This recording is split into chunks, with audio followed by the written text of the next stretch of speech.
Kemudian berikutnya, karena saya di-mention oleh Pak Dubes Dino, saya mau luruskan beberapa hal. Sebelumnya, terima kasih atas masukan yang telah diberikan, sangat cermat dan terstruktur. Saya pikir beliau adalah diplomat hebat, pernah menjadi wakil Menteri Luar Negeri, walau hanya diberi kesempatan sekitar 3 bulan.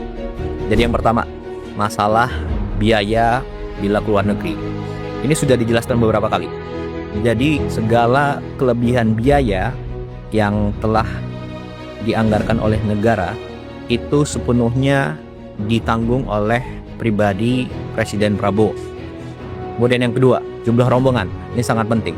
Jumlah rombongan Presiden Prabowo itu sudah berkurang besar-besaran, lebih dari separuh dari periode sebelumnya. Jadi kalau dulu itu sekali keluar negeri bisa lebih dari 120 orang. Zaman Pak Dino seperti itu. Nah, zaman Presiden Prabowo jumlahnya antara 50 sampai 60 orang maksimal. Ini sudah banyak yang tahu, termasuk juga wartawan pasti tahu itu semua. Kemudian yang ketiga, jadwal harus 1 tahun sebelumnya. Jadi gini, perkembangan dunia global itu sangat dinamis, hari per hari. Nah, jadi ada jadwal tahunan dan ada jadwal yang mendesak sesuai kebutuhan dalam negeri dan luar negeri suatu negara, ya.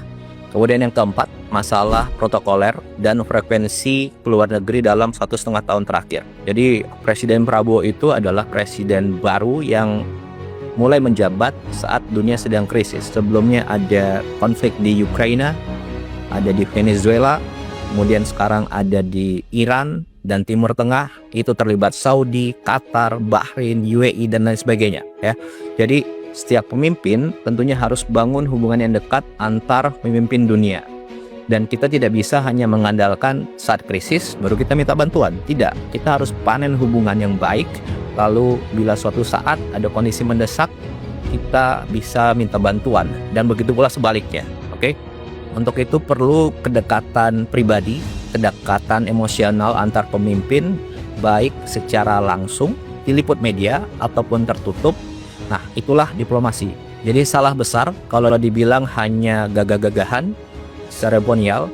Jadi kita harus lihat apa yang sudah dicapai dalam 1,5 tahun terakhir ini. Yang pertama, Indonesia masuk BRICS. Manfaatnya apa? Ya sekarang ini, di tengah konflik krisis dunia, situasi negara terjamin. Stok BBM aman, harga BBM subsidi tidak naik, stok pangan aman. Kemudian yang kedua, tarif 0% di Uni Eropa, ada 25 negara di situ. Dan ini perjanjian yang sudah diurus belasan tahun yang lalu.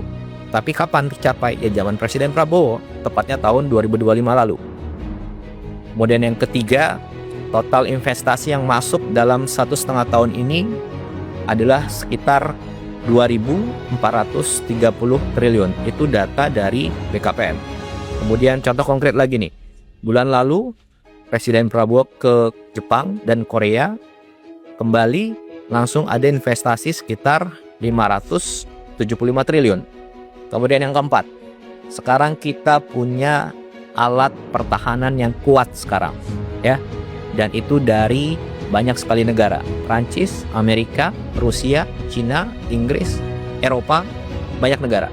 Kemudian yang kelima, program ibadah haji tahun 2025 lalu dan khususnya tahun ini itu lancar. Nyaris tidak ada kendala-kendala yang signifikan. Indonesia adalah negara satu-satunya yang punya perkampungan haji di Arab Saudi. Dan Saudi sendiri mengubah undang-undangnya agar suatu negara mempunyai lahan di situ untuk digunakan oleh jamaah haji. Kemudian yang keenam, Presiden Prabowo betul-betul berperan aktif di Palestina. Apa buktinya? 1, kita ada drop off logistik dari udara. Sudah beberapa kali. Tidak semua negara bisa. Kenapa? Itu harus ada diplomasi dengan negara-negara yang wilayah udaranya dilewati oleh pesawat. Kemudian yang kedua, kita kirim kapal rumah sakit ke Palestina. Kemudian yang ketiga, kita menyekolahkan anak-anak Palestina di universitas di Indonesia. Sekarang mungkin sudah sampai 100 orang yang sudah sekolah di sini dan lain sebagainya. Kemudian yang ketujuh, Baru minggu lalu ada WNI yang diamankan pihak Israel di Laut Bebas, dan lewat diplomasi dari Menteri Luar Negeri dan teman-teman Kemlu selang beberapa hari kembalikan ke Indonesia. Jadi ini lewat diplomasi yang baik diberitakan maupun yang tertutup gitu ya. Dan ingat, yang tadi saya sampaikan adalah hasil konkret nyata 1,5 tahun terakhir. Dan semua itu adalah diplomasi yang dilakukan oleh Presiden Prabowo lewat berbagai macam cara, baik yang dipublikasikan maupun tidak dipublikasikan. Karena yang terpenting bagi kami adalah hasil konkretnya. Itu yang kita utamakan.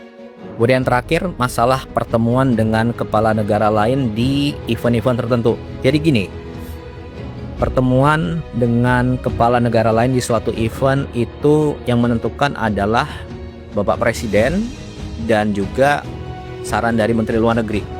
Dan beliau-beliaulah yang mengetahui mana yang prioritas, mana pertemuan yang harus diutamakan, mana pertemuan yang bisa langsung ataupun cukup menggunakan telepon, mana pertemuan yang perlu diberitakan, mana yang tidak diberitakan. Dan saya rasa semua diplomat hebat tahu itu. Jadi kurang elok rasanya kalau itu masih dipermasalahkan ya. Jadi ruang untuk setiap masukan tentu kita terima, tapi jangan sampai kita mengaburkan fakta tentang semua hasil yang telah kita capai. Saya rasa itu.